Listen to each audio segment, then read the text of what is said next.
Sí, estamos grabando ahora en la nube, espero. Entonces estábamos hablando de la curva de capacidad que podríamos obtenerlo a través de un análisis no lineal que se llama análisis pushover. ¿No? Vamos a representar el edificio mediante un pequeño pórtico y vamos a suponer que las fuerzas sísmicas son representadas por ese patrón de carga. Entonces, este patrón de carga, les comentaba, generalmente es proporcional a la masa por el modo.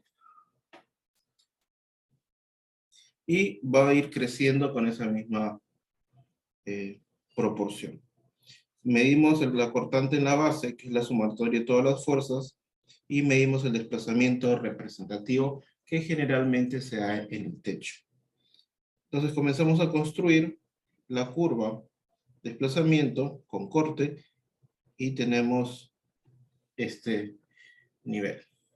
Entonces, nosotros también podemos pasar el corte a un nivel de aceleración espectral. Esto se construye a través de los modos de vibración y la masa de cada grado de libertad. Y el desplazamiento representativo podemos pasarlo a este tipo de desplazamiento espectral.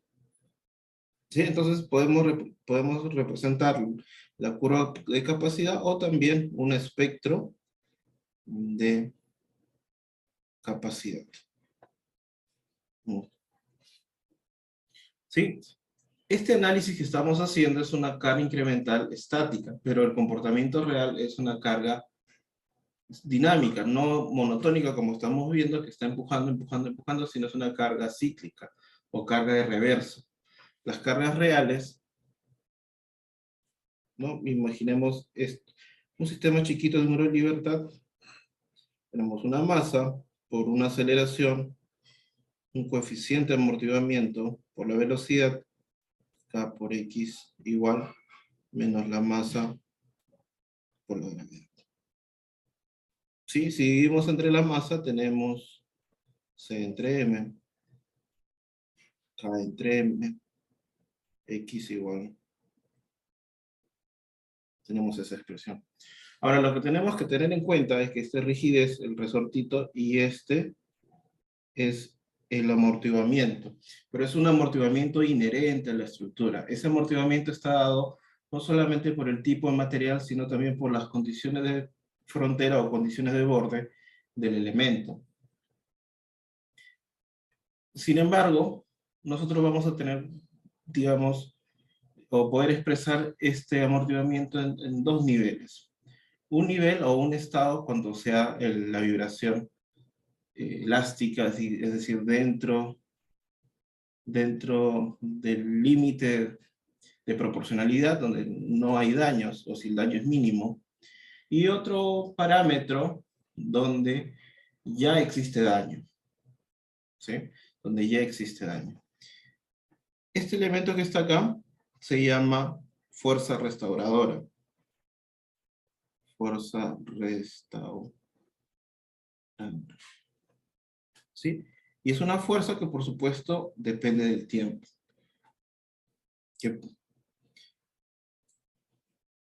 El coeficiente de amortiguamiento, por lo general, lo hacemos proporcional a la rigidez más una proporcional a masa. Este es el coeficiente Rayleigh. O de repente solamente hacemos pues, proporcional a la rigidez. Sin embargo, cuando esto ya incursiona en el rango inelástico, lo que vamos a tener es una histéresis. Entonces, si nosotros queremos describir esta fuerza que depende del tiempo y un desplazamiento que también depende del tiempo, podríamos representar de esta forma.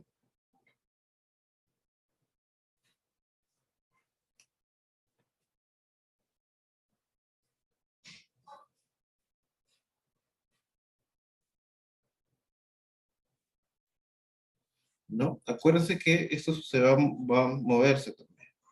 Entonces, voy a hacerlo en cámara lenta comienza el rango elástico, va creciendo y va a haber un límite de proporcionalidad que es superado. Cuando ya supera, ya no va a regresar por el mismo sitio porque el comportamiento ya no es elástico, sino es un comportamiento plástico, una deformación inelástica, y va a regresar por otro lado. Entonces vamos a tener este lazo, que es un lazo histerético. Entonces, vamos a tener estas curvas y yo voy incrementando y los lazos se van a hacer más grandes. Conforme crecen las deformaciones, lo que vamos a tener es que la rigidez va a disminuir y se va a degradar. Entonces, una aproximación bastante sencilla es la siguiente. Si tenemos este lazo histerético que vemos por acá, decimos que en este punto la deformación es máxima. ¿Sí? Si la deformación es máxima, ¿qué pasa con la velocidad? ¿Cuánto vale?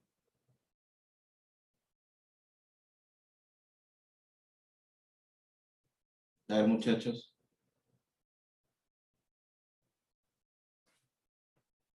A ver, en el chat. Cero, excelente, Carmen. Cero, ¿no? La derivada, máximos y mínimos. Entonces, si replanteamos la expresión, tenemos la fuerza inercial más la fuerza amortiguadora, que es cero, más K por X, y esto es igual menos MXG. Esto es máximo, ¿sí?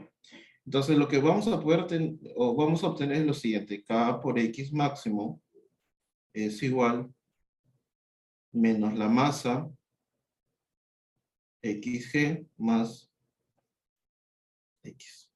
Esto es la carga debido a un desplazamiento máximo, y esto que está acá es la masa por una aceleración. Si hablamos de la aceleración máxima, entonces estamos diciendo que esto es igual al espectro de aceleración. ¿Sí?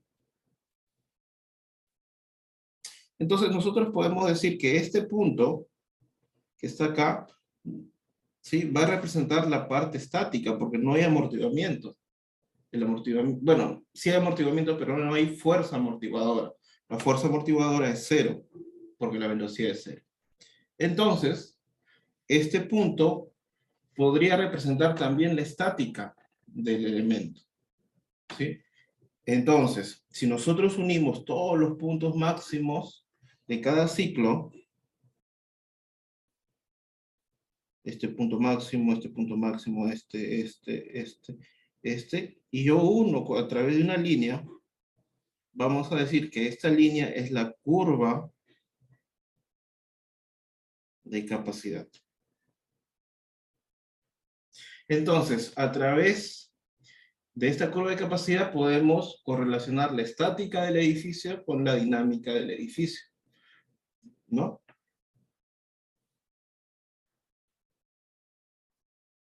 ¿Hasta acá todo claro, chicos?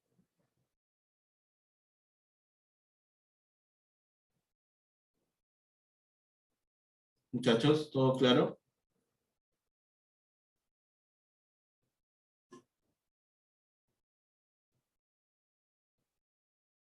No puede ser, pues chicos, esto es una falta de respeto. Yo estoy hablando y nadie es capaz de responderme. ¿Ninguno de ustedes? ¿De verdad sí se van a comportar durante el ciclo? Claro, ingeniero. Gracias, Omar. Entonces, hasta acá estamos bien, estamos claros. Ingeniero, claro. Gracias, Diego, gracias. Entonces, hasta el momento tenemos esta curva, esta expresión que obviamente nos va a representar el comportamiento elástico e inelástico de la estructura o de las estructuras, ¿no? Esto, cuando está o la fuerza restauradora, cuando está en el rango elástico, es una línea, como ya hemos visto. Y el coeficiente de amortiguamiento se puede representar, como ustedes ya han visto, C entre M es 2 veces igual a 2 veces el factor de amortiguamiento por omega. Una costumbre que tengo es la fórmula del factor de amortiguamiento en algunos libros es beta, en otros libros es el símbolo está acá, y este símbolo escribirlo con letras ¿no? o comunes del alfabeto, no hay, ¿no? Es el alfabeto griego. Entonces, lo más parecido a esto es un H. Entonces, en la literatura, o parte de la literatura que ustedes pueden revisar y que yo les voy a compartir, este H es el factor de amortiguamiento. Entonces, ustedes pueden tener, ¿no? Pueden tener esta expresión. No se olviden que este es el amortiguamiento inherente a la estructura.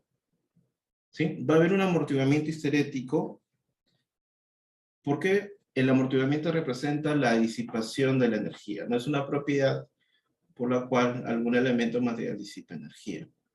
Este amortiguamiento es histerético porque se está disipando energía a través de esta histéresis. Entonces, lo que vamos a tener es lo siguiente. Genera una pregunta. Sí, Ese desplazamiento es del último nivel, ¿no? sí, del último... No, a ver, estamos hablando acá de un sistema en grado de libertad. Ah, Nada ya. más. Si tenemos varios grados de libertad, nosotros vamos a tener varias curvas histeréticas para cada nudo, ¿sí? O para cada elemento, dependiendo cómo representemos el elemento. ¿Sí? No me quiero ir por la tangente. Imaginemos ahora que es un grado de libertad. Ah, sí. Entonces vamos a tener un lazo de esta forma. Vamos a tener una línea que representa el comportamiento elástico. Y si nosotros unimos pico a pico este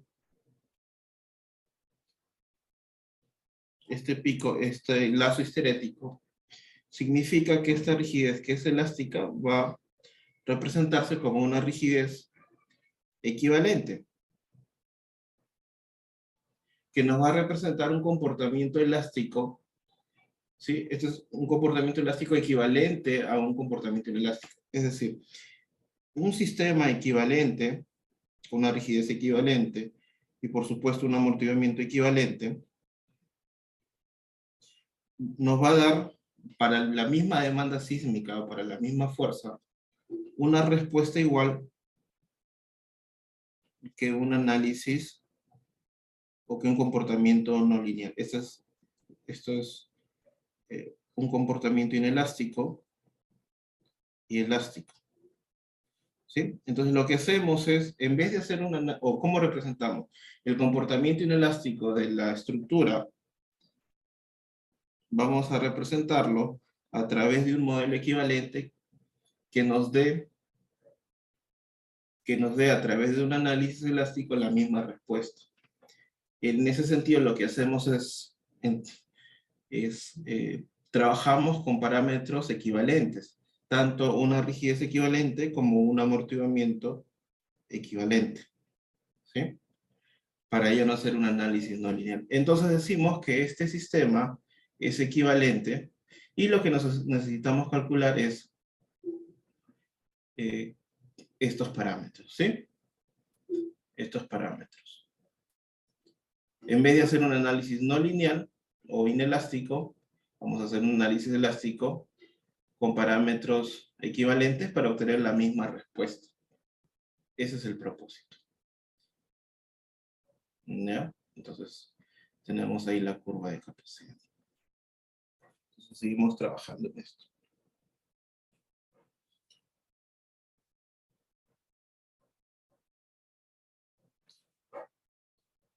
Entonces, nuestro modelo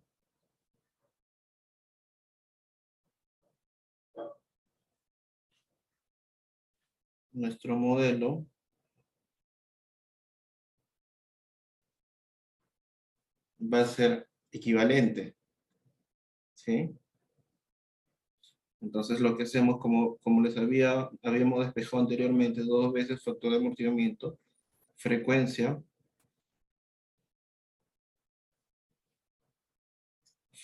K entre M es frecuencia al cuadrado, X. Entonces, para obtener la misma respuesta, las variables no van a alterar, nosotros tenemos que trabajar con todos estos parámetros equivalentes. ¿Ya? Y nos va a dar la misma respuesta. Eso quiere decir que si la rigidez se degrada, entonces el periodo también se va a degradar, ¿no? Este es 2pi masa entre la rigidez equivalente. Y obviamente la frecuencia también. Y el factor de amortiguamiento equivalente va a ser igual al amortiguamiento inherente, ¿sí? Al amortiguamiento inherente de la estructura más el amortiguamiento histerético.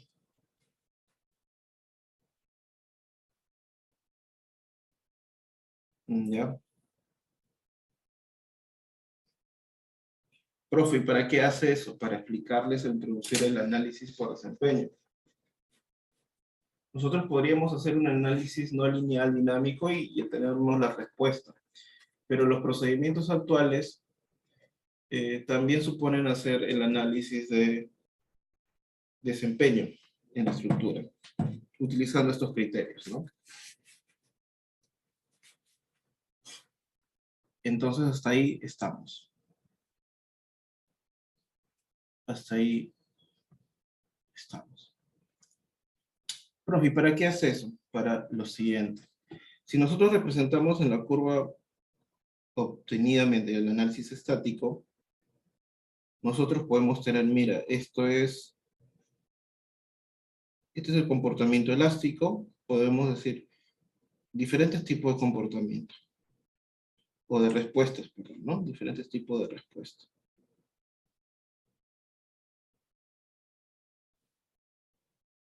Vamos a trabajar con nuestra respuesta. Entonces, nosotros podríamos analizar, por ejemplo, un sistema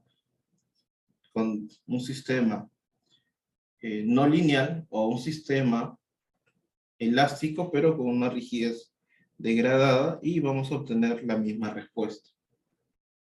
Ese es el mensaje.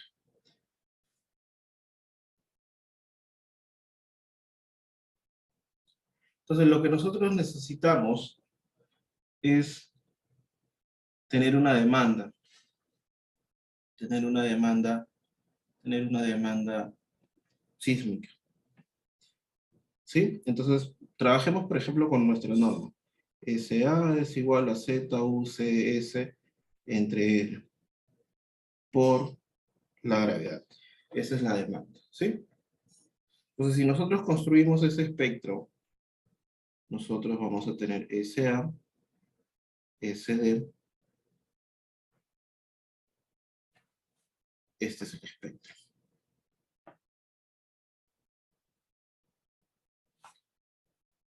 Si vemos los radios, que están por acá los radios, por ejemplo, este que está acá, es una pendiente SA entre SD.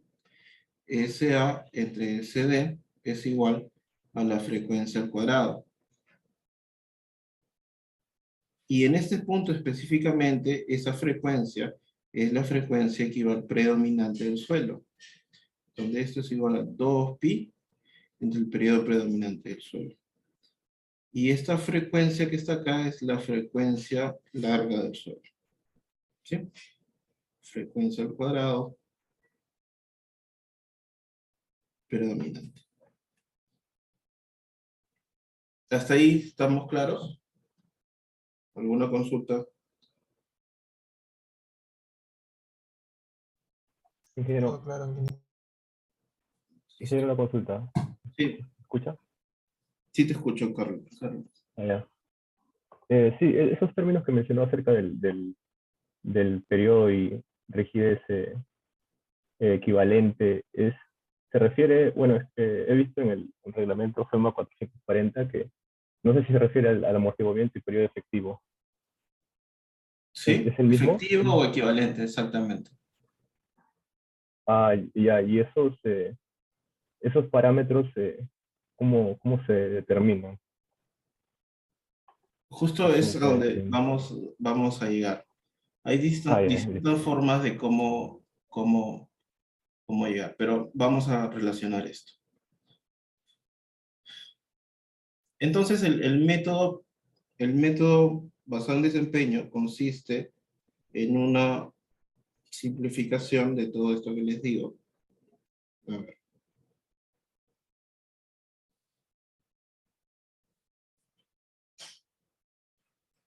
a ver.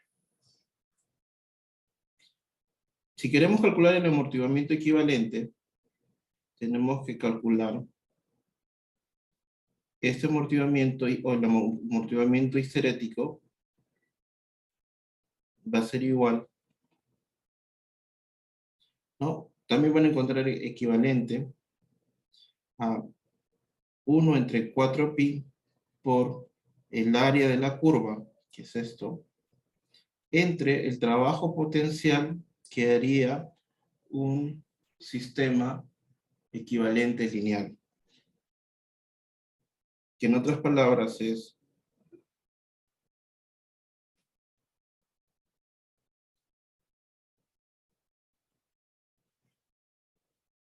si acá tenemos el pico, acá tenemos otro pico, sería este rojo.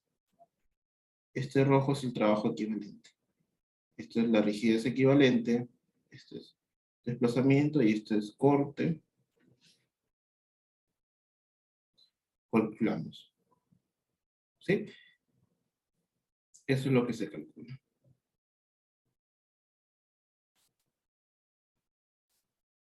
Ahora, nosotros vamos a tener diferentes tipos de histéresis, ¿no? Podríamos tener histéresis totalmente redonditas, que disipan mucha energía. Podríamos tener histéresis con pinching,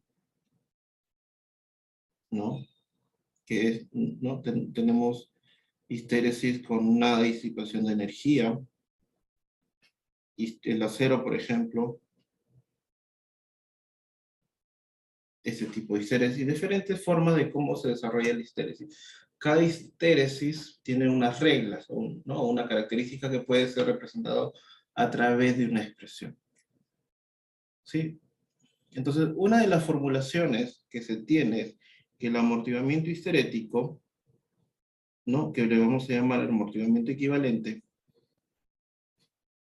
histerético, es igual a un coeficiente 1 menos 1 entre raíz de la ductilidad.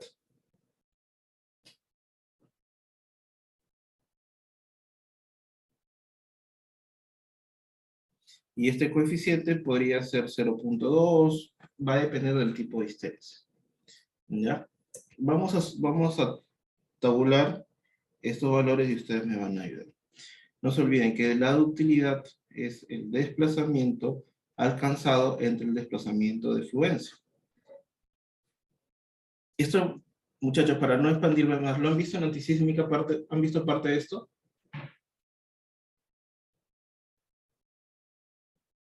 Sí, sí, ingeniero, eso no es. Ya.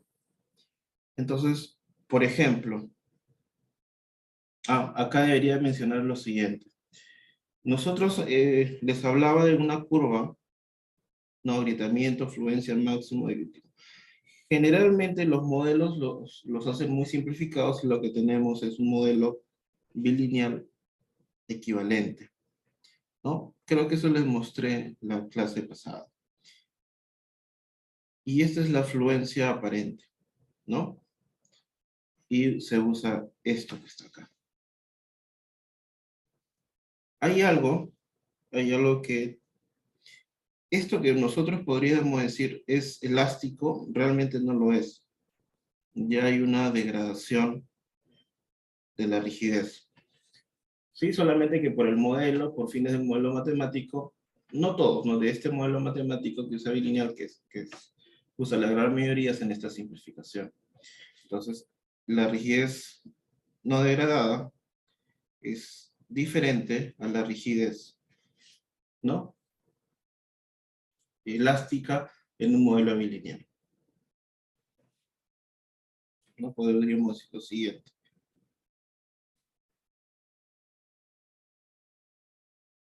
¿Eso qué significa? Que cuando la estructura incursiona en su comportamiento o rango no lineal, la estructura ya está degradada. El límite de proporcionalidad está por acá. Lo que podemos decir que, bueno, este es elástico y acá ya comienza la parte no lineal, pero para los fines del modelo la parte no lineal comienza desde acá. Entonces, si nosotros queremos este punto en un modelo bilineal, ya la estructura tiene cierto daño. ¿Por qué les menciono esto? Porque hay un punto, este punto se llama, a ver, en español sería límite o estado límite de iniciación de daño. ¿Qué significa eso? Por ejemplo, hemos hablado del amortiguamiento. Si nosotros en este momento medimos el amortiguamiento de nuestra vivienda, de nuestro edificio, donde estemos, vamos a ver que el amortiguamiento inherente, el amortiguamiento viscoso, está en el 1 al 3%. Generalmente 1 o 2%. Sea de concreto, sea de acero. De acero mucho menos que de concreto. Pero nosotros para diseñar no usamos esto, sino ¿qué porcentaje de amortiguamiento usamos? 5%. Gracias, Humberto. ¿Por qué? Porque nosotros diseñamos a partir de acá. Y en esta etapa, la estructura ya está dañada. Ya está dañada la estructura. Por eso que el amortiguamiento de diseño es 5%. Porque ya se considera que está en la zona o en el estado límite de iniciación de daño. Donde ya comienza el daño que es irreparable. ¿Sí?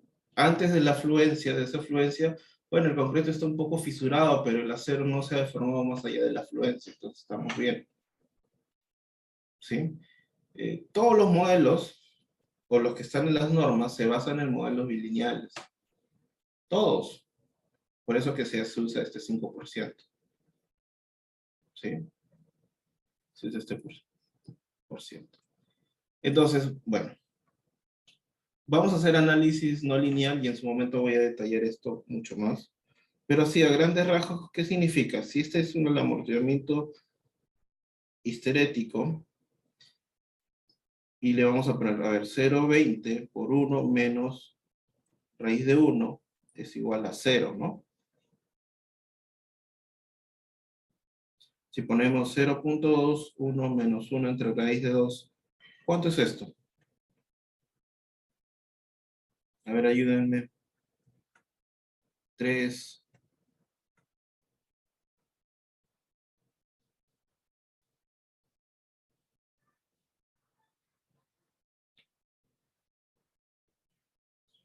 5.8%. Y el siguiente, 5.9%. Vamos a redondear a 6%. ¿Qué más? 8%. 8.5. Ujú. Y el último, 10%. ¿Ya? Si yo grafico este amortiguamiento y le pongo en términos de la utilidad, digo, cuando la utilidad sea 1, esto me va a valer 0. Cuando sea 2, voy a tabular. ¿Ya? Esto, como les digo, es el amortiguamiento histerético. Para que el amortiguamiento equivalente esté completo, lo que debo adicionar es el amortiguamiento inherente. Entonces, sería el amortiguamiento 0 más el amortiguamiento histerético, que sería de esta forma. ¿Sí? ¿Qué quiere decir? Que cuando la utilidad sea 1, es decir, esté dentro de su rango elástico, el amortiguamiento equivalente del sistema es igual al 5%. Entonces, cuando vamos a reemplazar acá, vamos a poner el amortiguamiento equivalente. Entonces, ¿qué vamos a tener? Cuando es 1, es 5%. Cuando es 2, es 11%. Cuando es 3, es 13.5%. Cuando es 4, es 15%. Entonces, si graficamos esto, vamos a tener una curva de este tipo. ¿Qué quiere decir? Que mientras el comportamiento inelástico es más grande, es decir, la incursión en el rango inelástico es más grande, el modelo equivalente que representaría la misma respuesta sísmica frente a la misma demanda, tendría que tener un amortiguamiento más grande. En otras palabras, cuando el daño es mayor, el amortiguamiento se incrementa, la rigidez disminuye y por lo tanto el periodo disminuye. Esta ecuación que yo les he puesto es muy sencilla. Hay expresiones que van a depender mucho de la histéresis del elemento, de la estructura. Puede ser un amortiguador de fricción, por ejemplo. Justo el día miércoles les contaba que estoy en el laboratorio. Vamos a ver un videíto. En el laboratorio.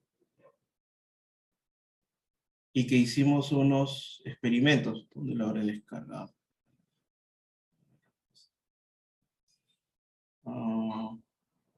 Ya, acá está.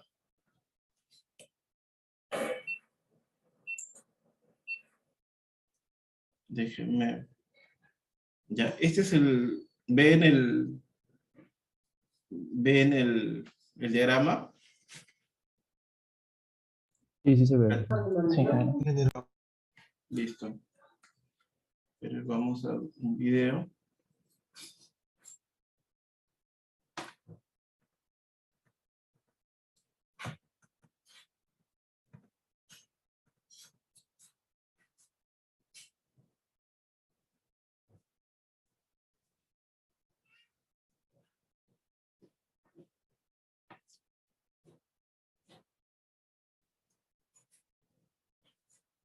Ya.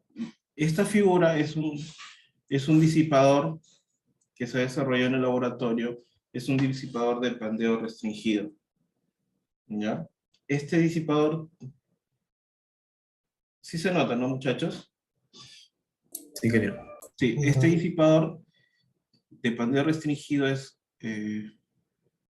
un elemento de acero de esta sección. Sí, y ya sabemos nosotros cuando el acero se comprime, se pandea, ¿cierto? Pero para que no se pandee, esto está embebido en concreto. Y para que el concreto tenga mayor capacidad de formación, necesita estar confinado. Entonces, se confina ese concreto.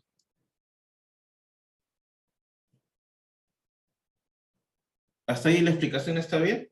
Está claro, ¿no? Entonces, la capacidad de disipar energía, ¿en qué está? En el acero, que va a fluir, pero no se va a pandear, y en la fricción que tenga el concreto confinado respecto al alma de acero embebido dentro del concreto. Y ahí está la capacidad de disipar. Entonces, ¿qué hicimos en el laboratorio? Hicimos este experimento y bueno, yo estuve encargado de hacer el control de la carga, entonces que operaba la máquina para comprimir y para tensionar al elemento. Y así por muchos ciclos. ¿En qué consiste este parámetro o este tipo de experimentos? Que nosotros podemos empujar y jalar con un protocolo. Ahora, lo que hacemos es usar un protocolo por el cual nosotros usemos desplazamientos, ¿no? Por ejemplo, el primer desplazamiento 2.5 milímetros, más menos 2.5 milímetros, y lo repetimos, en este caso, 3 veces. el siguiente más menos 5 milímetros, y lo repetimos 3 veces, el siguiente más menos 10 milímetros, y lo repetimos 3 veces. ¿Sí? Entonces les voy a mostrar cómo se forma, ¿no? Entonces estábamos dando la carga, y ven cómo se forma la histéresis. ¿Sí?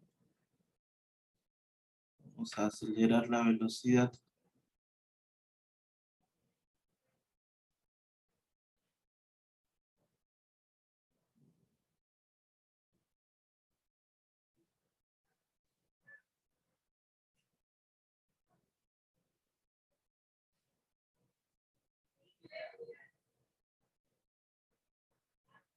¿No?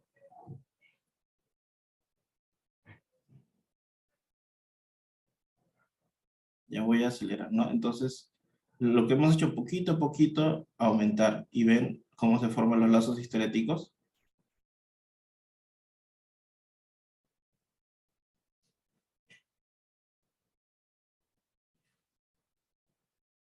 Ven cómo se va degradando cómo va degradándose la rigidez. Inicialmente teníamos una pendiente de este tipo, pero cada vez que le vamos dando mayor desplazamiento, la pendiente, o el que une pico a pico, se va agrandando. Y si hacemos ese análisis y lazo por lazo consideramos el amortiguamiento histerético en términos de la deformación después de la afluencia, vamos a tener esta relación que ya les he escrito, ¿no? Esta curva. Esta es la utilidad y este es el amortiguamiento histerético. Ahora, para completar, no se olviden que en las ecuaciones que estamos realizando, hemos dicho esto, ¿no? Que para no considerar no lineal vamos a considerar esto elástico, y el amortiguamiento histerético le vamos a atribuir acá, a este amortiguamiento viscoso. Entonces vamos a sumar el amortiguamiento inherente, que es viscoso, más el amortiguamiento histerético. En ese sentido, la expresión completa es el amortiguamiento histerético más el amortiguamiento inherente o viscoso es igual al amortiguamiento equivalente del sistema.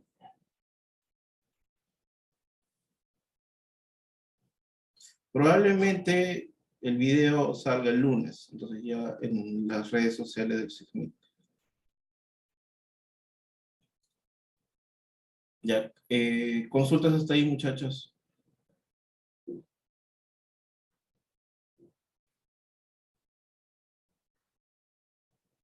Sí, Humberto, pregunta. Ingeniero, una consulta. Y cuando yo intenté para varios grados de libertad, para hacer como un ejemplo con código, me surgió una duda y estoy tratando de buscar un poco de documentación para formular lo que es la matriz de amortiguamiento. Vi que lo más común era con el coeficientes de Rayleigh, ¿no? El alfa y el beta, para que tomen como un porcentaje de la matriz de rigidez y un porcentaje de la matriz de masas. Y ese alfa y beta, en las formulaciones vi que depende de cada uno de los modos de vibración, pero cuando en los programas los ingresan como los valores, como un número, ¿no? Como un dato. Entonces, ¿hay una tabla de alfa y beta para cada uno de los materiales? ¿O la configuración estructural? Eso depende del sistema dinámico. Todo esto se obtiene mediante experimentación. Y eso es donde quiero ir. Estas fórmulas o esta regla va a depender, incluso este coeficiente todo, va a depender del tipo de histéresis. ¿Ya? Entonces, por ahí ya estamos, ¿qué estamos logrando con esto? Un sistema inelástico, un comportamiento inelástico, traducido a un comportamiento elástico de un sistema equivalente. Hasta ahí, todos claros, creo, ¿no? Sí, ¿Sí? sí, ingeniero. Listo. Ahora, el siguiente punto es la demanda. Por eso es importante entender el concepto de espectro. Entonces, cuando nos han enseñado el espectro, es básicamente tienes un sistema de un grado de libertad elástico,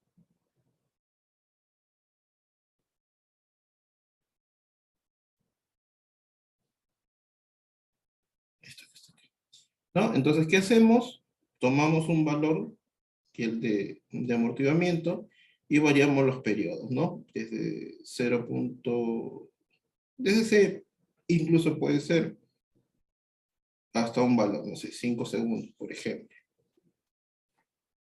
Eso quiere decir que si cambiamos el periodo, vamos a cambiar la frecuencia.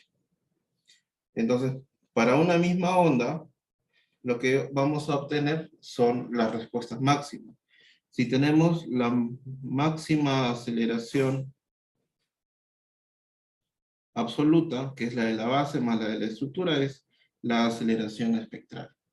Si tenemos el desplazamiento máximo, es el desplazamiento espectral, y si tenemos la velocidad máxima, tenemos la velocidad espectral. Ahora, estas respuestas máximas no se dan todas en el mismo instante. Y acá viene otro criterio de la pseudo respuesta. Entonces nosotros podemos obtener la respuesta que puede ser aceleración, desplazamiento, velocidad, y generar pseudo respuestas. Por ejemplo, si calculo la aceleración espectral, puedo calcular la pseudo respuesta. ¿Sí? Esto... a ver.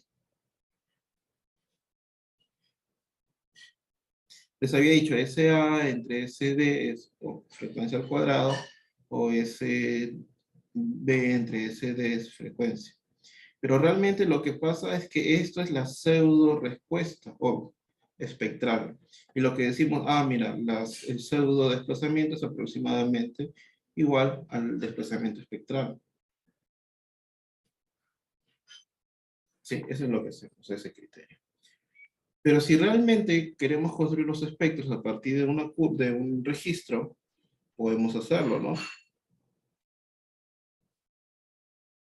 Este es el periodo y este es el SA. Eso es lo que vamos a calcular. Pero este es con un amortiguamiento del 5%. Entonces nos ponemos a pensar, si se trata de tener un análisis elástico, pero el amortiguamiento va a ser equivalente, entonces el amortiguamiento va a tener que ser mayor para representar la misma respuesta. Entonces, si yo aumento el amortiguamiento, la respuesta disminuye. Si este es un amortiguamiento, vamos a poner este es 15%. Entonces existe un valor de reducción de la respuesta espectral. Entonces, por ejemplo, puedo decir, mira, el SA para cierto periodo y para el amortiguamiento, cierto amortiguamiento, entre el SA para el mismo periodo, entre el amortiguamiento igual al 5%, es igual a un factor de reducción de la respuesta. FR.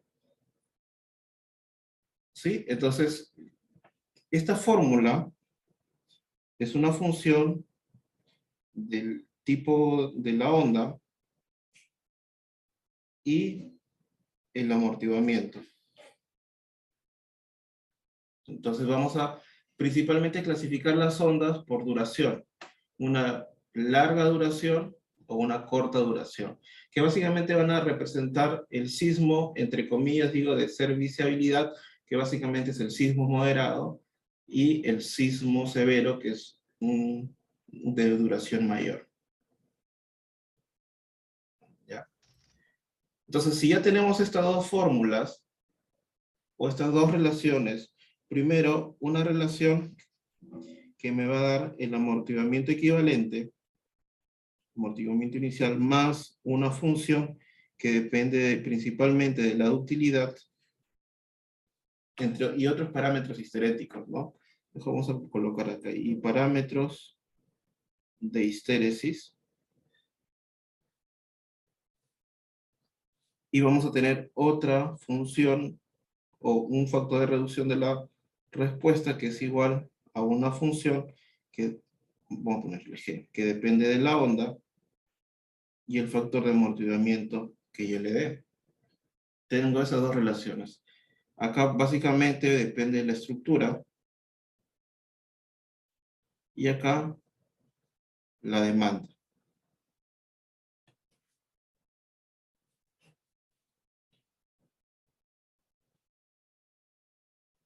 ¿Sí? Y entonces, a partir de esto, nosotros podemos decir, primero hacemos el análisis estático y obtengo mi curva de pushover, o mi curva de capacidad, perdón, desplazamiento entre corte, tengo mi curva de capacidad. Esto podemos traducirlo a aceleración espectral y desplazamiento espectral, o realmente pseudo desplazamiento. Y voy a decir, mira, y con la norma yo dibujo mi espectro. Con el 5%. Entonces, ¿qué quiere decir? ¿Qué quiere decir? Que no se intersecta. ¿Por qué no se intersecta? Porque no son comparables. Lo que tengo acá es un espectro eh, que no es elástico. Perdón, que no es inelástico, sino es elástico. Cuando yo grafique este espectro, voy a Z, U, C, S, pero no voy a usar R, o si uso R, voy a poner R igual a 1. ¿Por qué? Porque a diferencia de lo que vimos en la clase pasada, el factor de reducción de la respuesta que reduce la demanda elástica a la demanda de servicio o de diseño, no, en otras palabras, la fuerza elástica a la fuerza de diseño o cortante de diseño, que necesitamos sí un valor de reducción para llegar a la respuesta real. En este caso, no vamos a usar el valor de reducción, sino vamos a usar el incremento del factor de amortiguamiento para reducir la respuesta a la respuesta inelástica. ¿Sí? Eso es el criterio. En vez de usar un factor de respuesta diferente de 1, vamos a usar, ¿sí? Vamos a usar un factor de respuesta 1, pero con un factor de amortiguamiento diferente a 5%, que va a ser mayor y va a depender del estado de daño, o el nivel de daño que se alcance con la demanda que se analiza. ¿Ya? ¿Y en qué consiste el método? Básicamente el método consiste en, coloco un punto arbitrario, por ejemplo acá. Voy a decir, esta es mi respuesta. ¿Sí? Entonces trazo una línea,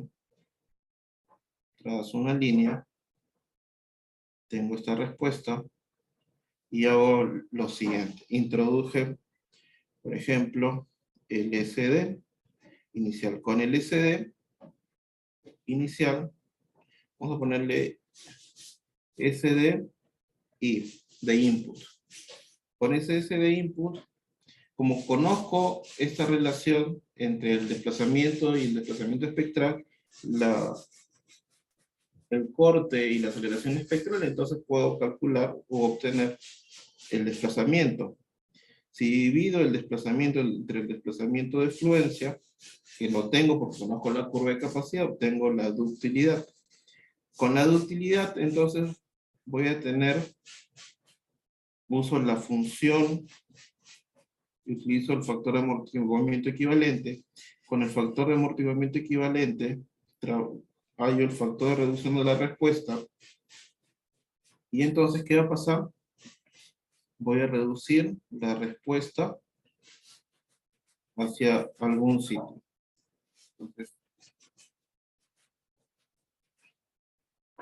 Entonces obtengo esto. Calculo el intersecto y tengo el SD de salida. Y comparo el SD y es igual al SDO o con un margen de error del 5%. Menor o igual al 5%. No. No, como vemos es diferente. Este es el de entrada y este de la derecha es el de salida. Entonces nuevamente. Tengo esta curva y hago el mismo procedimiento, ¿no? Tengo el S de entrada, calculo esto, calculo esto, calculo esto y calculo una nueva reducción. Reduzco.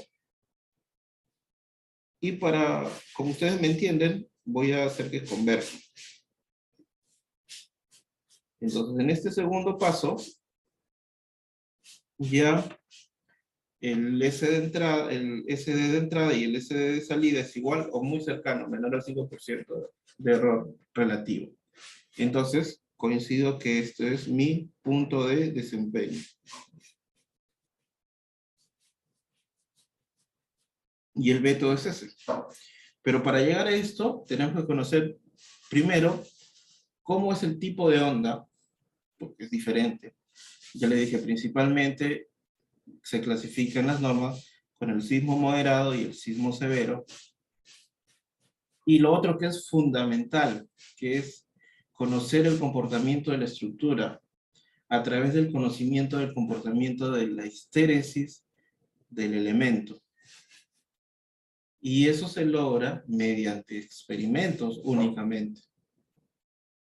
Incluso así haga un análisis con elementos finitos, necesito saber el comportamiento histerético o comportamiento cíclico de los materiales. Entonces, todo eso es experimental. ¿Ya? Su compañero hacía referencia al FEMA 440. ¿No? ¿Quién fue el que hacía referencia al FEMA 440? Yo, ingeniero. Ya. ¿Qué has visto en el FEMA 440? Bueno, en el FEMA 440 vi 3 procedimientos para poder hacer esa intersección del espectro de demanda con la curva de capacidad, ¿no? Y bueno, sí llegué a programar el procedimiento A para poder hallar ese punto de desempeño, ¿no? Si ustedes se interesan en estos temas, les recomiendo que lean primero el ATC 40, el capítulo 8, para que aprendan bien. En el capítulo 8 están los fundamentos. ¿Sí? Ahí mencionan, creo, Hay 3 métodos, pero este método es básicamente, todo supone que la histéresis es bilineal, que no lo es, y luego hacen una especie de tuneada o factores de manipulación del factor de amortiguamiento equivalente, que es esto, a través de un kappa y de un beta. De un kappa y de un beta que están por acá, kappa y beta. Ahora, ese kappa y beta, que lo que hacen es, ¿no? Kappa y beta, lo que hacen es alterar, pero lo van a hacer de acuerdo al tipo de disipación de energía. Básicamente lo que hacen es clasificar la estructura en 3 tipos en 3, ¿no? Una que baja capacidad de disipar energía, otra intermedia capacidad de disipar energía y otra muy alta capacidad de disipar energía, que son las estructuras tipo A, B y C. Pero no dice, oye, para acero usa esto, para concreto esto. ¿Qué pasa si no es ni A, ni B, ni C? Es un intermedio entre A y B o entre B y C. No se sabe porque esto, si bien es cierto, es muy efectivo, pero termina en mucha manipulación de los parámetros que al final podría salir cualquier cosa.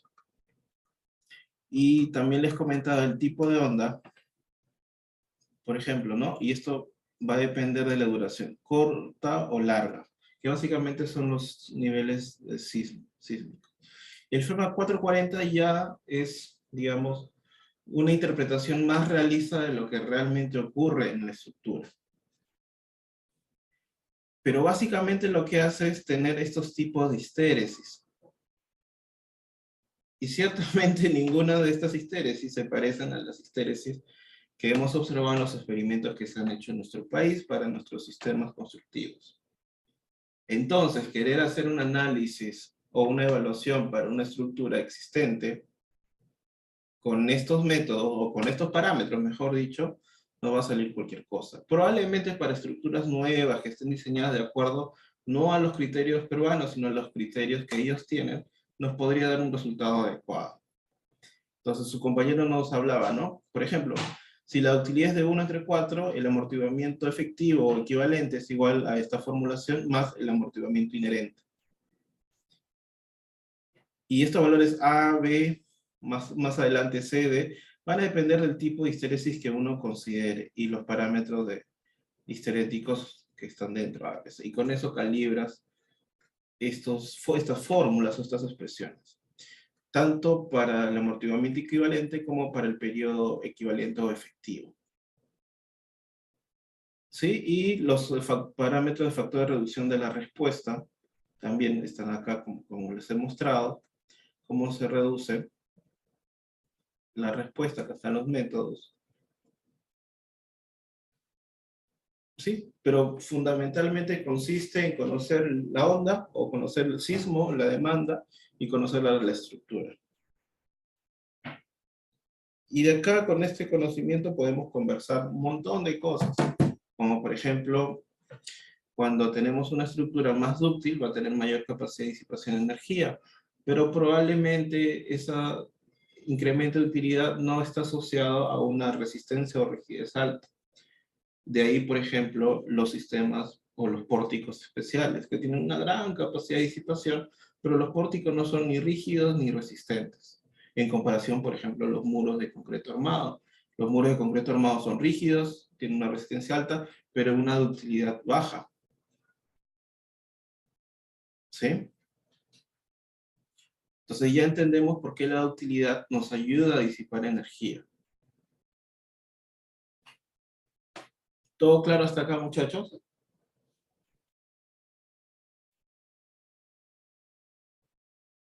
Si no, pregunten, muchachos, ¿ah? A ver, ¿qué otra consulta hay?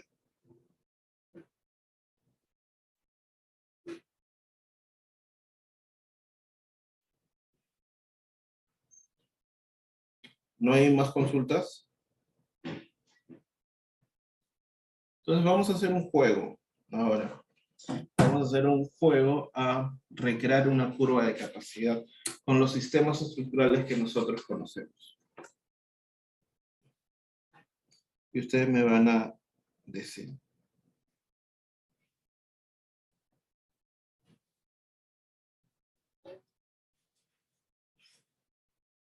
A ver, tenemos una curva de capacidad. Esta curva de capacidad tiene una rigidez, que es la pendiente. Tiene una resistencia. Entonces la curva puede ser así, ¿no?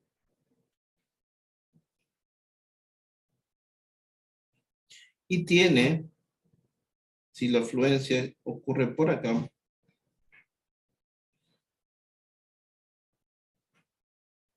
un punto de fluencia, tiene una capacidad de deformación. Esa capacidad de deformación es la ductilidad. Entonces tenemos rigidez, resistencia y ductilidad. Y nosotros podemos asociar eso, ya les dije, a los parámetros de reducción de la respuesta que tienen que ver con la ductilidad y la sobreresistencia.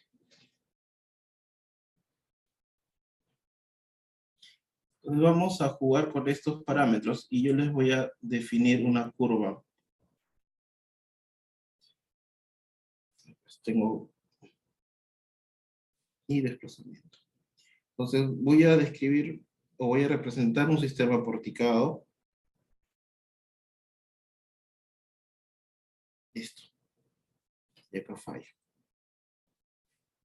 Vamos a colocar que son pórticos. Listo. Entonces vamos a invitar a uno de ustedes, a ver, Julio Cañari, que me dibuje una curva de comportamiento de un sistema basado en muros de concreto armado. Julio Cañari, por favor.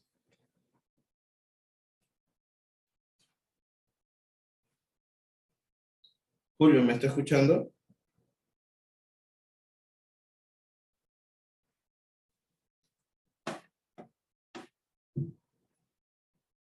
Julio.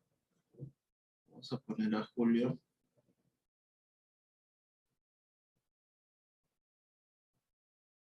En la sala de espera. No está. A ver, Cano, delegado, a ver. Dibuje, si se equivoca no hay problema. ¿Cómo puedo hacer el dibujo, doctor? Ahí hay una herramienta que se llama anotar, No aparece. ¿no? A ver, vamos a...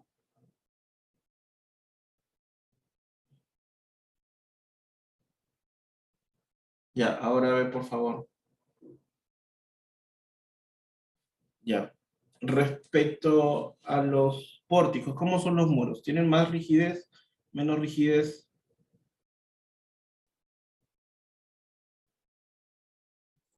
Tienen más rigidez.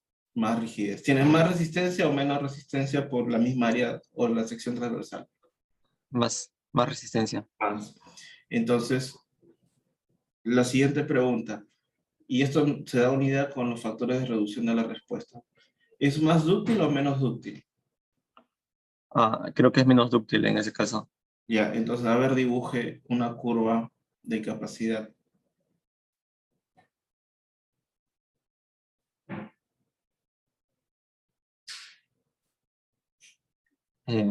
Ya, Supongo que es así. sí, está bien, está bien. Ya, vamos a ponerle nombre, entonces. Voy a está graficado algo así, vamos a llamarle muros. Ya, voy a borrar y vamos ahora con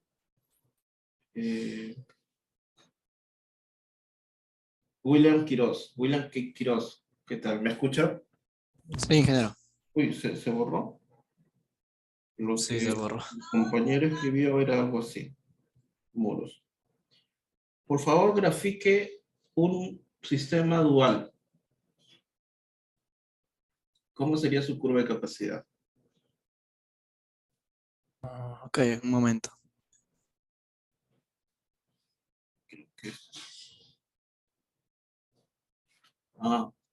Un ratito, voy a borrar lo que he hecho, no he usado mi lápiz. Vamos a cambiar el color. Su compañero dibujó algo así.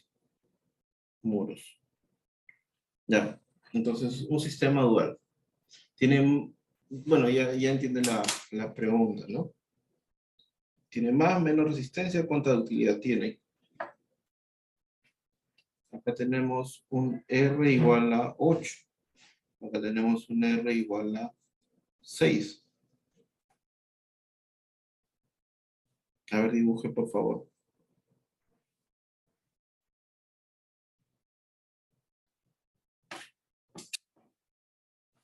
Un momento, sino que estoy en la laptop y se me hace difícil graficar.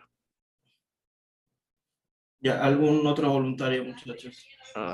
Y disculpe, no sé, se me hace complicado graficar por acá. Ya, a ver, otro voluntario. No hay problema, son varios estudiantes.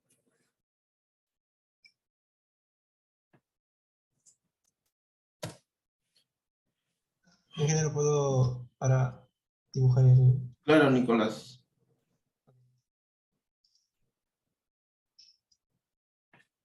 Perdón, disculpe, voy a cambiar.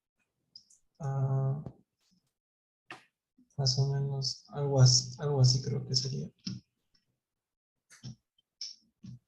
Sí, bueno, tiene una rigidez, resistencia intermedia, pero yo le pondría un poquito más de ductilidad, que caiga un poquito más. ¿Sí? Ya, está bien, es cualitativo, ¿no? Esto es un sistema dual. Entonces, ¿cómo sería la curva de capacidad para un muro de albañilería?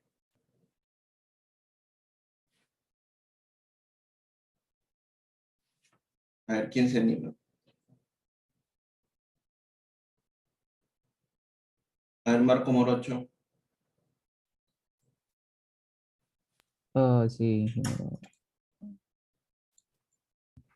Mm,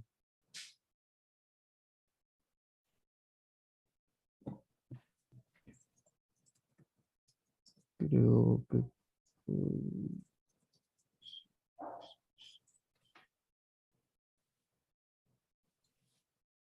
ah,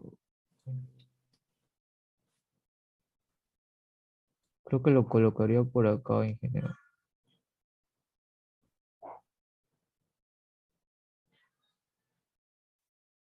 Por acá. A ver, acá hay un... A ver, le digo. Los muros de albañilería, usted se ha fijado en la ductilidad y está bien, pero los muros de albañilería, por la misma sección transversal, tienen menos resistencia que los muros duales y casi la misma rigidez. Entonces lo que podría hacer es lo siguiente.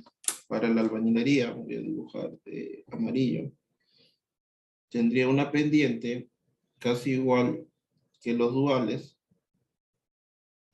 y sí.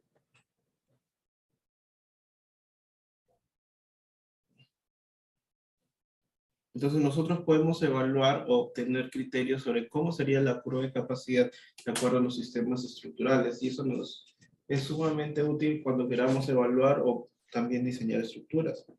¿Por qué? Porque el diseño de estructuras, a pesar de que nosotros vemos, pues sigue normas, lo que tenemos que lograr es una eficiencia entre rigidez, resistencia y ductilidad sobre todo.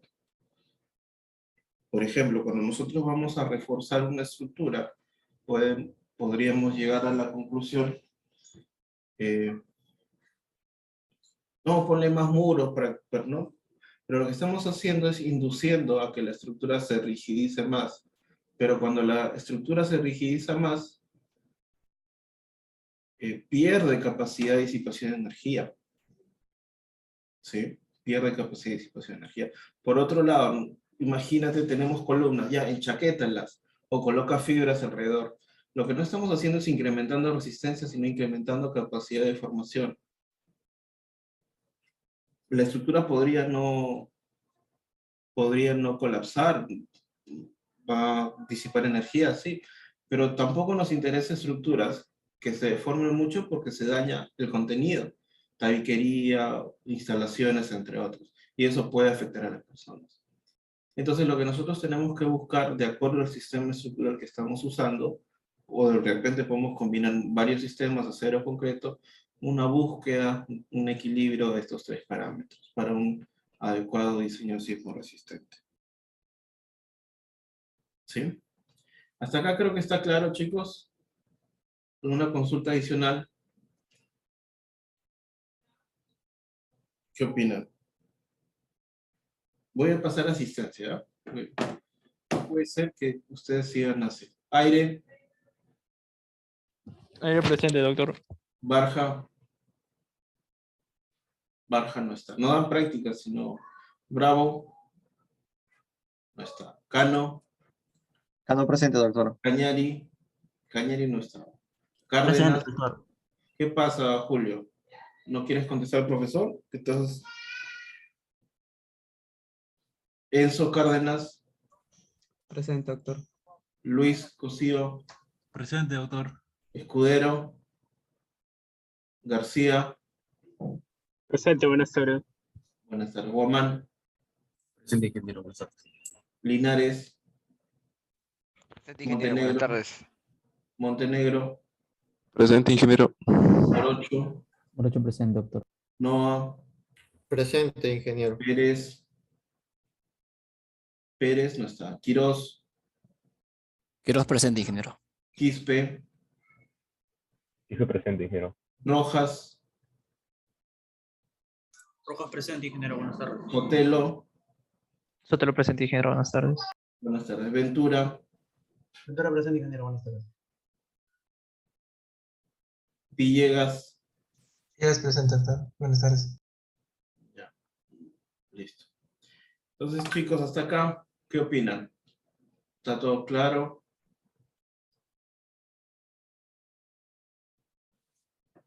No, no está claro. Muchachos, Todo claro, Sí, está ingeniero. claro, doctor. listo. Si no, vuelvo a repetir, no hay problema. Ingeniero, ¿sí podría repetir, por favor? A mí no me quedó claro. ¿Qué parte? Lo que pasa es que llegué algo tarde porque tenía cruce y Ah, tal vez algo rápido como que para todos esto ya. tengamos ¿Quién la se idea quiere más ganar clara. unos puntos extras que le explica a su compañero? Para ver si quedó claro. ¿Algún voluntario? Chicos, son bien quedados, ¿ah? Ya. De muy grosso modo, lo que hemos hablado de comportamiento histerético, hemos hablado de comportamiento no lineal, hemos hablado del comportamiento de desempeño. ¿Qué podemos concluir? Que a medida que se incremente el daño, es decir, que se incursione más en el rango no lineal o que incremente la utilidad, lo que va a pasar es que podemos representarlo esto mediante un sistema elástico con un mayor amortiguamiento o un amortiguamiento equivalente para representar el mismo sistema. En otras palabras, a mayor deformación, mayor cantidad de disipación de energía y mayor amortiguamiento. Por otro lado, el periodo se incrementa porque la rigidez se degrada. Entonces, para formular los métodos de capacidad, ¿no? O los métodos basados en desempeño, tenemos que analizar dos cosas. Primero, la estructura, y no solamente analizar la estática, que se representa también de la curva de capacidad, producto de un análisis, por ejemplo, de pushover, sino también cómo se disipa la energía. Y esa disipación de energía nos va a dar, o se va a sustentar en las histéresis de los elementos. ¿Ya? Las histéresis son,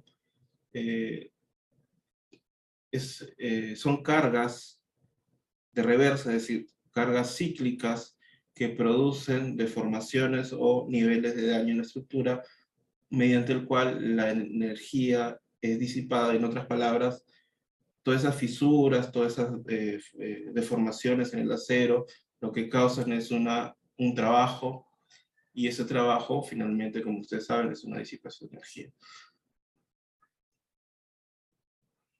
Es en estos puntos donde descansa el método.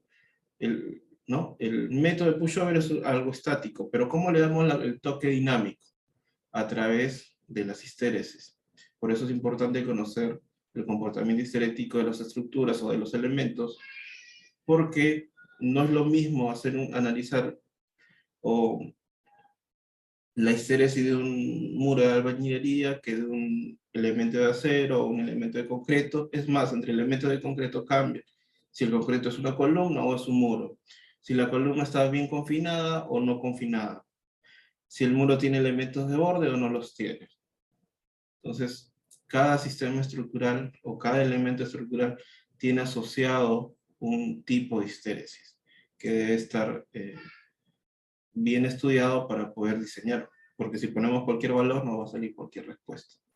Entonces, ¿en qué consiste el método? Básicamente coloco un punto arbitrario en mi curva de capacidad y lo hago secante también al espectro de demanda, que va a usar R igual a 1, es decir, es un espectro totalmente elástico.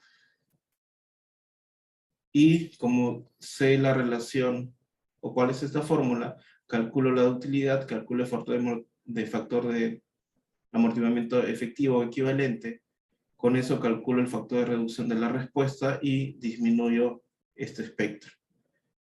Por ejemplo, hasta la línea verde. Intersecto la línea verde con la curva de capacidad y en teoría estos dos puntos deberían ser iguales. Si no son iguales o no tienen un error menor al 5%, no ha convergido, no es la respuesta real. En una siguiente etapa selecciono otro punto y nuevamente, ¿no? Un espectro de desplazamiento arbitrario, calculo la utilidad, el amortiguamiento equivalente con la fórmula de producto de la histéresis, el factor de reducción de la respuesta, que es la línea azul, intersecto y obtengo el punto. En este caso son iguales, lo que significa que ha convergido a un mismo punto y la respuesta la vamos a denominar desempeño, ¿no? El punto de desempeño. Y es así como se hace el análisis. Entonces, ¿qué quiere decir? Que hemos llegado a este punto donde la línea azul representa la pendiente o la rigidez efectiva o la frecuencia efectiva, podemos mirarlo también como frecuencia o periodo, de un modelo elástico con los parámetros cambiados que nos va a dar la misma respuesta que un análisis dinámico no lineal. En otras palabras, este método es una simplificación de la dinámica, ¿sí? Es una simplificación de la dinámica hacia la estática, pero con criterios no lineales o inelásticos. ¿Sí? ¿Está claro hasta ahí? Ingeniero, hasta ahí sí. Listo. Entonces, vamos a ver estas diapositivas. Con esta explicación nosotros podemos entender ya esta gráfica, ¿no? El factor de amortiguamiento se reduce debido a la incursión de la estructura en el rango inelástico. Entonces, esto consiste en una reducción del espectro inicial. Ya no es el factor de amortiguamiento 5%, sino por 13, 15, 17%. Y el intersecto de ese espectro con la curva de capacidad es el punto de desempeño sísmico. Por otro lado, les comentaba que va a depender también mucho del tipo de onda. Básicamente las ondas son catalogadas de acuerdo a su duración, pero cuando miramos a una onda, la miramos en el dominio del tiempo, es decir, en función del tiempo, donde nos da cierta idea. Pero lo que también resulta interesante es mirar a la onda en el dominio de la frecuencia, es decir, a través de los espectros de esto. ¿Qué campo o qué región espectral es predominante o qué contenido de frecuencias es la predominante de la onda? La onda puede tener un pico o puede tener dos picos. Por ejemplo, en el terremoto de Pisco, ¿sí? Hubo dos mecanismos de ruptura, al igual que ven acá, por ejemplo. Este terremoto de Kobe proviene de una falla geológica, que no es la misma que un mecanismo de subducción, ¿no? Por ejemplo, acá es un mecanismo de subducción, pero tiene dos zonas de ruptura. Entonces, va a depender mucho de las ondas.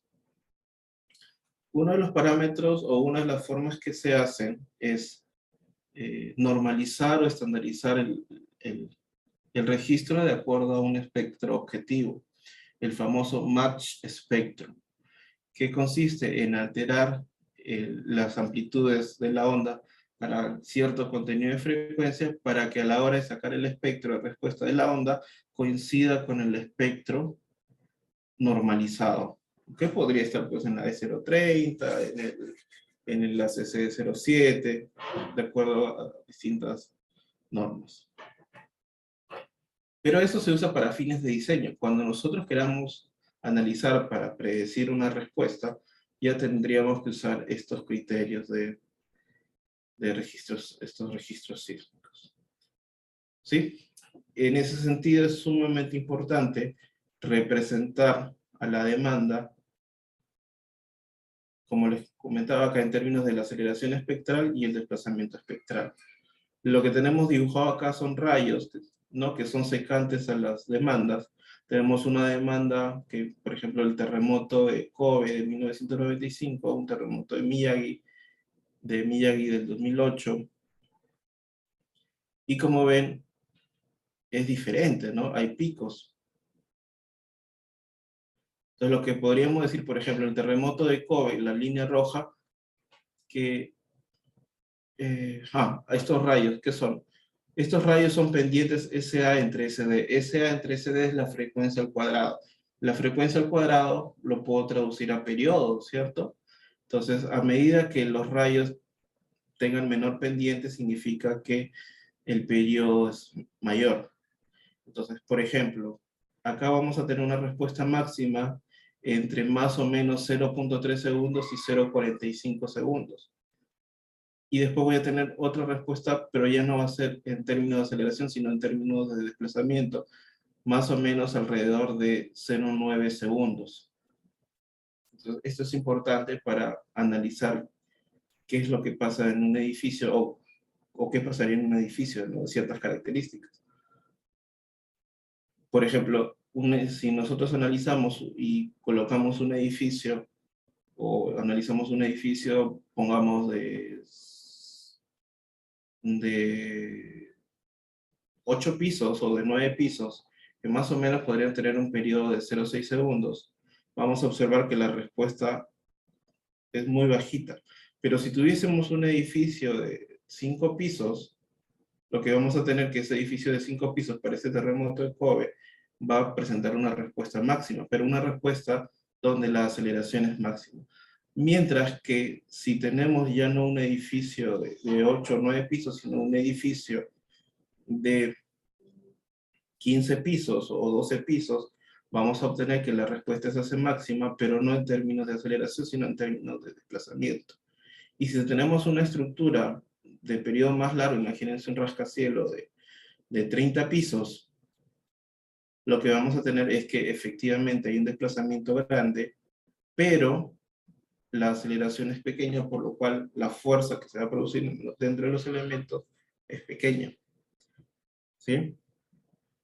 Y con este tipo de análisis podemos darnos cuenta, oye, ¿por qué estructuras de 5 pisos colapsaron y no estructuras de 2 pisos? ¿O por qué estructuras de 2 pisos colapsaron y no estructuras de 10 pisos? Mediante el análisis de la onda, pero no en el dominio del tiempo, sino en el dominio de la frecuencia a través de los espectros, como se observa acá. Nosotros podemos comparar los espectros, digamos, de sismos reales con espectros normalizados. Los espectros normalizados son unos envolventes. Esta línea verde es un envolvente. Entonces, no hay comparación. Por eso se utiliza para otros fines este tipo de match spectrum, como por ejemplo diseño de edificios nuevos o diseño de reforzamiento de edificios existentes. Este es un modelamiento tridimensional. Es un modelamiento tridimensional de un edificio que creo que es de 8 pisos, sistema dual en una dirección, en la dirección X y en la dirección Y netamente porticado. Y como ustedes entienden, los modelos pues se representan mediante elementos líneas para vigas y columnas y elementos área para membranas, placas o cáscaras. El análisis no lineal se puede hacer a través de macromodelos o los famosos resortes o rótulas plásticas, y también a través de micromodelos como los elementos finitos de los materiales. ¿Sí? Si aplicamos una fuerza a este edificio, nosotros podemos ver cómo se va dañando. Esos puntos amarillos son las rótulas plásticas.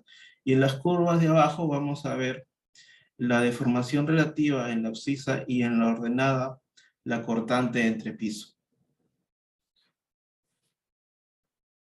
Esto que está acá podemos traducirlo ya no en términos de fuerza y desplazamiento, sino en términos de aceleración espectral y desplazamiento espectral. Y tener el espectro de capacidad y poder compararlo con el método que estamos analizando. Este mismo tipo de análisis se hace tanto para la dirección X como para la dirección Y.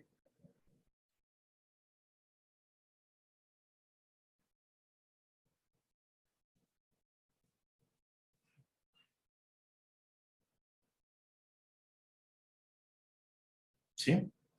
Es el mismo análisis, podemos representar en términos del cortante entre piso y deformación relativa entre piso, cortante en la base y desplazamiento en el techo, o en un punto representativo, o en términos de aceleración espectral y desplazamiento espectral. Entonces, para dotar a la estructura, tenemos que tener conocimiento, o tenemos que saber qué características o qué elementos van a dotar a la estructura de rigidez o resistencia. Por ejemplo, el incremento de una sección o de un concreto, lo que va a aumentar es la rigidez, y la resistencia va a estar dada, por ejemplo, por los fierros longitudinales. Mientras que el confinamiento, los estribos, nos van a dar la ductilidad de la estructura. Profe, pero usted está diseñando, los estribos se diseñan por corte. No necesariamente. Por supuesto, los estribos tienen que tener la resistencia suficiente para diseñar a corte, pero el diseño que nosotros hacemos es un diseño por capacidad. Es decir, que lo que nosotros vamos a hacer es que la falla por corte nunca exista. Vamos a diseñar primero la falla por flexión, y en función al corte que se produce cuando falla por flexión, la el elemento, vamos a usar ese corte para diseñar. Es decir, que el corte que nosotros obtenemos de nuestro análisis sísmico no nos va a servir para diseñar. Nos va a servir como referencia. Lo que nos va a servir para diseñar es el corte a la hora que se produce la falla por flexión. Es decir, primero diseñamos los refuerzos longitudinales. En función al corte que se produzca durante esa falla, vamos a diseñar los estribos. Y en muchos de los casos, especialmente cuando queremos dotar a la estructura de capacidad de formación o de utilidad, los estribos no solamente van a servir para el corte o para asegurar que no ocurra la falla por corte en el peor de los casos, sino que van a estar, su función principal va a ser confinar al núcleo del concreto para darle mayor utilidad. ¿Sí? Esos son los criterios que tienen que tener en cuenta. Entonces, como hemos visto, podemos representar este análisis estático mediante un desplazamiento relativo, es decir, por ejemplo, acá yo tengo un corte. El corte de este piso, acá tengo otro corte, que es la suma de estas dos fuerzas, ¿no? Entonces, el corte mayor va a ser el corte, que es la suma de todas las fuerzas. Entonces yo puedo decir, mira, este es el corte del primero, segundo, tercer, cuarto y quinto piso. ¿Sí? Y este desplazamiento relativo, por ejemplo, va a ser el desplazamiento del piso I menos el desplazamiento del piso I menos 1. O puedo representarlo también como el desplazamiento en el techo, en el piso N, y la cortante en el primer piso. ¿No? Ambas curvas salen del mismo análisis.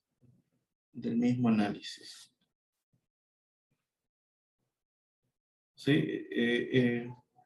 Desde mi forma de ver, me gusta más representar a la estructura con ese tipo de gráficas. ¿Por qué? Porque es mucho más notorio si existe una irregularidad en altura, como por ejemplo un piso débil. Por eso es más preciso. Si uno quiere analizar un piso débil, no vamos a poder observar acá. Esto nos va a servir para ver el comportamiento global de la estructura.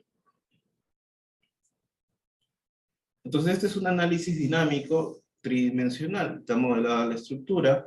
Lo que tenemos que hacer es colocar en cada dirección de análisis ortogonal los registros y podemos ver cómo ocurre la falla. Los puntos amarillos es, ¿no?, la aparición de las rótulas plásticas.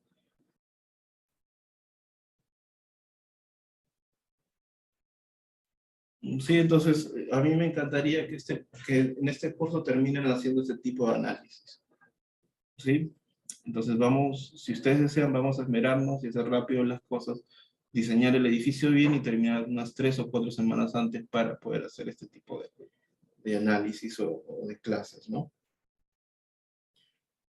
Entonces, para concluir esta sesión de clases, los métodos de análisis son muchos. Tampoco es que este análisis dinámico nos dé la respuesta real del edificio, porque primero no conocemos si esa misma onda va a venir, no conocemos cuál va a ser la zona de ruptura, si es así no sabemos el epicentro, ni el hipocentro, no conocemos la directividad, ¿no? Porque el edificio tiene una orientación respecto al norte, sur, este, oeste. Podría tener uno mayor directividad que otro, y de repente nuestro análisis no es como nosotros creemos. Podría, por ejemplo, el modelo matemático, nosotros consideramos un sistema de empotramiento o apoyo fijo, el cual podría ser mentira si es que falla, hay un aplastamiento, por ejemplo, en la columna, o un levantamiento de la zapata, o una interacción sobre la estructura. También fallaría. Entonces hay muchos parámetros o muchas incertidumbres que podrían hacer que nuestra respuesta no sea la que se dé cuando venga el terremoto. En ese sentido, nosotros no podemos quedarnos con un solo análisis. Y es ahí que surge el análisis o diseño probabilístico, que es de establecer múltiples escenarios, no solamente de demanda sísmica, sino de acondicionamiento de la estructura, y hacer luego una distribución normal de la respuesta y obtener cuánto es la media cuánto es el mínimo, máximo, o cuánto es el intervalo de daño que podría producirse con un intervalo de confianza del 95%, por poner un número. ¿Sí? Y esto no sirve al diseño convencional. Esto sirve cuando uno quiere proteger el contenido de la estructura. Cuando, por ejemplo, hay alguna edificación crítica o hay una edificación con cierta actividad productiva que hay que mantener inmediatamente después de ocurrir el terremoto.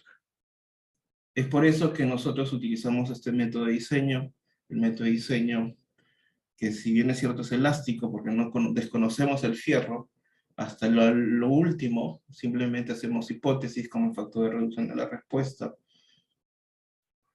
¿Sí? La demanda del 10% con una probabilidad, ¿no? Con una probabilidad de 10% que la demanda sea excedida en 50 años, que equivale a 500 años de periodo de retorno del evento, más o menos, o 1000 años, o 2500 años, dependiendo del tipo de uso de la edificación, ¿no? Y si seguimos todas las reglas, vamos a tener una sobreresistencia que ya hemos hablado, ¿sí? Que nos va a asegurar que cuando venga el terremoto más severo, es decir, aquel que supere, ¿no? O aquel que esté en esa probabilidad de ser excedido, que ese 10%, la estructura no colapse, ¿no? Y se reduzca la cantidad de pérdida de vidas humanas y se minimice la pérdida de elementos por materiales de la propiedad de las personas. Eso es lo que tenemos, ¿ya? Entonces, si bien es cierto, actualmente estamos en la capacidad de hacer ese tipo de análisis con los programas que hay, está el OpenSys, incluso hay muchos programas que están ahí de libre acceso, no significa que haciendo un análisis dinámico no lineal yo le chunte a la respuesta. Me puedo acercar más, por supuesto, que haciendo un análisis inicial, pero al desconocer tantos parámetros, no puedo decir que esto va a pasar con toda la seguridad del mundo. Puedo decir que lo más probable que ocurra es que ocurra este daño, este daño, este daño. Y sobre eso comenzar pues a construir mi diseño, o si es una estructura existente, evaluar si puedo reforzar la estructura o no, cómo reforzarla. Ya, chicos, entonces, esta parte de histérisis ya la hemos visto. Podríamos, ¿hasta acá hay alguna consulta?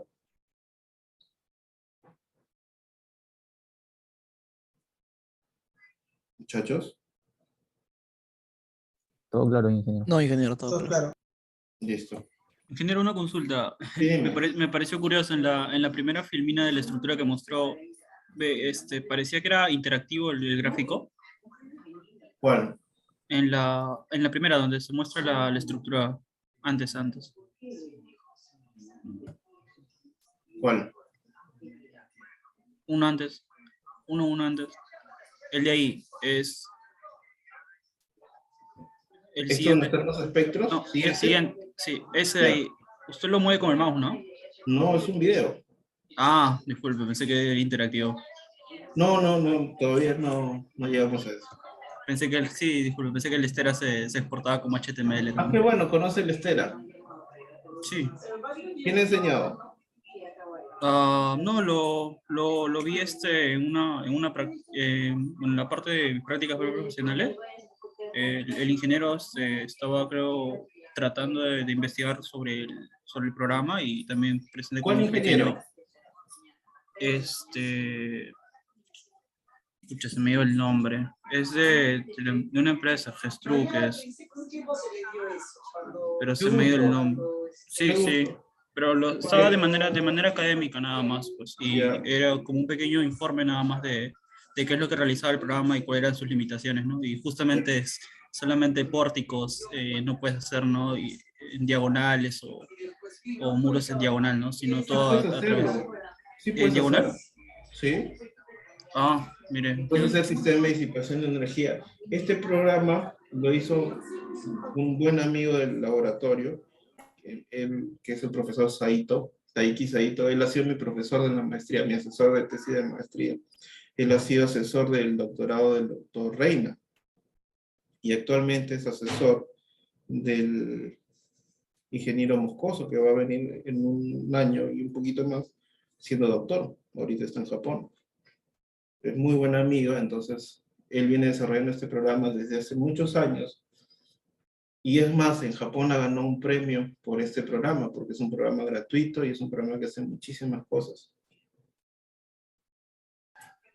Y les doy Vale. eso en este curso. Sí, pensaba que tenía esa limitación, pero ahora lo voy a probar de nuevo. Pero sí, Lo que con- pasa es que, a ver, lo que pasa es que para conocer es, a ver, vamos a abrir el programa. tiene un pequeño manual también, creo, ¿no? A la hora de descargarlo. Sí, lo que Sí, pasa sí. es que acá tienes opciones y estructuras. Entonces pone los grados de libertad, los tipos de miembros que quieres considerar, y si quieres considerar braces, tú puedes considerar acá un wall y le pones wall direct. Entonces, cuando estableces el wall direct, por ejemplo, tú le consideras el tipo que quieres. O sea, ya no es que dibujas el brace, sino lo que tú haces es introducir el resorte que representa el brace o la diagonal o el strut que tú quieres. Puede ser lineal, puede ser bilineal, puede ser trilineal. Este es para el corte y este es para la rotación. Entonces, tú puedes modelar eso. Tú puedes hacer ese análisis, puedes calcular a mano y colocar eso. ¿Sí? Y acá introduces esos valores. Es como, por ejemplo, en el SAP o ETABS, el link o en el link, creo. Entonces sí se puede hacer muchas cosas. Por ejemplo, en los análisis de albañilería con las curvas que hemos producido en SysMit, los hago acá. Bueno, también tengo mis programas, pero los hago acá tridimensionalmente y funciona bien. Ya hay varias tesis que han comparado eso. En fin. Ya para terminar y que comience su práctica, la histéresis es un parámetro muy importante que ustedes deben entender desde el inicio de este curso, porque nos va a dar pie a entender muchísimas más cosas. Mirar al análisis sísmico, por ejemplo, mirar con malos ojos, entre comillas, al análisis estático, porque el análisis estático se saltea precisamente la dinámica, que es la disipación de energía. Podríamos hacer análisis no lineales, hay análisis basados en conservación de energía o métodos energéticos. Son muy interesantes. Podemos analizar, por ejemplo, la incorporación de disipadores de energía, comparar disipadores de energía, si manejamos estos conceptos. Pero, como les comentaba, todo parte de lo experimental. Entonces, ya habíamos comenzado con esta hipótesis. ¿No? A ver, vamos a ver. Con esta hipótesis que les menciono acá, ¿no? El punto máximo, tenemos que la velocidad es cero, entonces podríamos ahí aproximar una curva de capacidad a partir de la histéresis. ¿Cómo se hace una curva con un análisis histerético? Lo que primero tenemos que sacar es la subestructura o el elemento. Imagínate una columna o un muro. Un muro va a tener carga axial y una carga lateral, ¿no? Que es producto de la fuerza inercial debido al terremoto. Entonces lo que podemos hacer es, si queremos una carga axial, ¿no? Usar unos actuadores o unas gatas hidráulicas que a través de un fierro o un mecano o una barra muy rígida que transfiere la carga de manera uniforme, ¿no? Y otro actuador o gata hidráulica que empuje y jale, como les mostré hace un momento en el video del ensayo del disipador. Entonces este es un gráfico de los muros de albañilería que hemos ensayado. Las flechas rojas representan los actuadores, las gatas hidráulicas. Las verticales van a jalar, por ejemplo, para que esta barra metálica sobre el muro transfiera una carga axial uniforme. Y esta actuadora horizontal va a empujar y va a jalar con cierto protocolo, como nos explicaba. Por ejemplo, +1, -1, +2, -2, y así progresivamente hasta el valor máximo, que lo más probable esté muy cercano al valor último. Sin embargo, como estamos experimentando, no conocemos cuáles son esos puntos. Son precisamente lo que queremos investigar. Entonces, a veces no se termina de realizar todo el protocolo, porque ya la estructura colapsó antes o falló antes. Entonces, llevarlo más allá es peligroso no solamente para los equipos, sino para los operadores del experimento. Este es un muro de albañilería que ha sido dañado, ¿sí? Y a la derecha ustedes van a ver las curvas de histéresis, como, ¿no?, se incrementan conforme voy aumentando los desplazamientos. Lo que van viendo es las pendientes, cómo van cambiando, ¿sí? Cómo se hacen más gorditos, cómo cambian la forma de las histéresis, ¿sí? Y podemos tener la curva de capacidad. Ahora, estos son elementos de corte, pero cuando tenemos elementos a flexión, por ejemplo, imagínate un muro, una placa, saben que la placa inicia en la cimentación, y bueno, puede terminar no necesariamente en el último piso, pero no es solamente la placa, digamos, que sea estructuralmente se analiza como una placa de un entrepiso, ¿no? En ese sentido, lo que podemos hacer, por ejemplo, si queremos analizar el muro del primer piso, tener en cuenta que va a haber una componente a flexión. Entonces, además de la carga axial y de la carga horizontal, que representan las fuerzas inerciales, vamos a tener un momento que podríamos representarlo con un par de fuerzas. Como ven acá, una variación de carga axial P y su otro par menos P. Si multiplicamos este par por una distancia entre los vectores, tenemos el momento. Entonces lo que podemos hacer es representar o hacer un experimento de un actuador horizontal y dos actuadores verticales, pero con una carga axial que va cambiando en función a la fuerza que se aplique horizontalmente. Para esto se necesitan sistemas de controles muy sofisticados, ¿sí? Visualmente uno podría decir, están ensayando un elemento de un piso, pero lo que se está ensayando es una subestructura que va a representar, ¿no?, parte del muro más grande, ¿sí? Es muy interesante este tipo de ensayo. En el SISMIT hemos hecho un experimento de un muro de 5 pisos.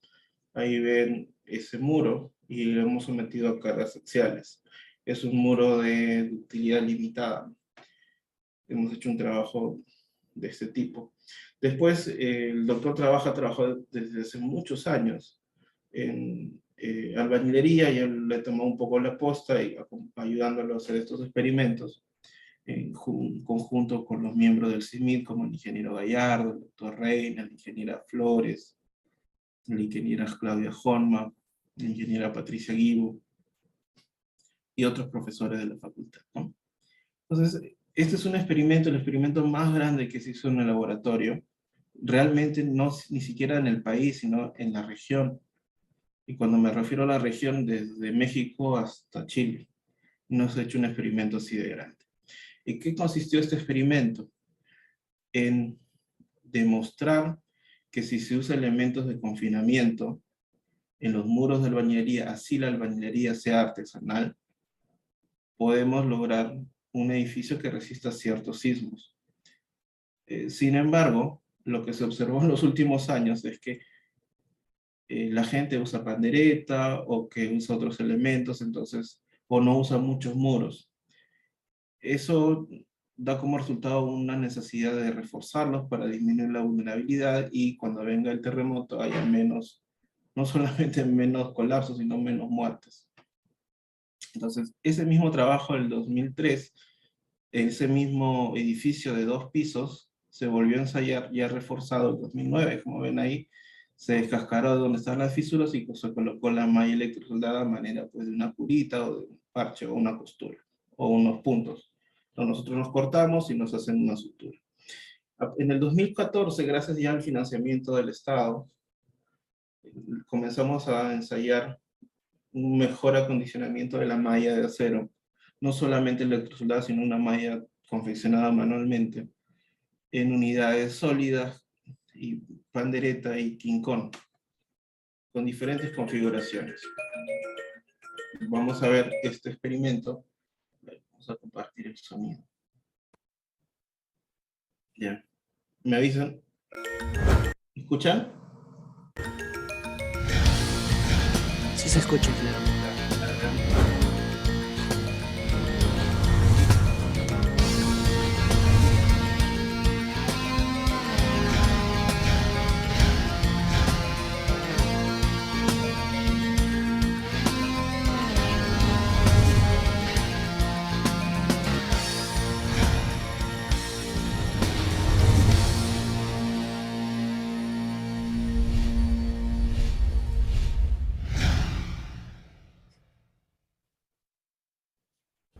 Es una vivienda construida uno en uno, a escala natural, cimentada sobre suelo. No hay una losa de reacción como la que tenemos.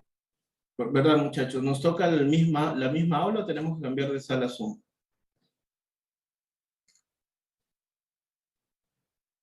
¿Me escuchan? Es otro link, doctor, Ya, la hora de entonces- práctica.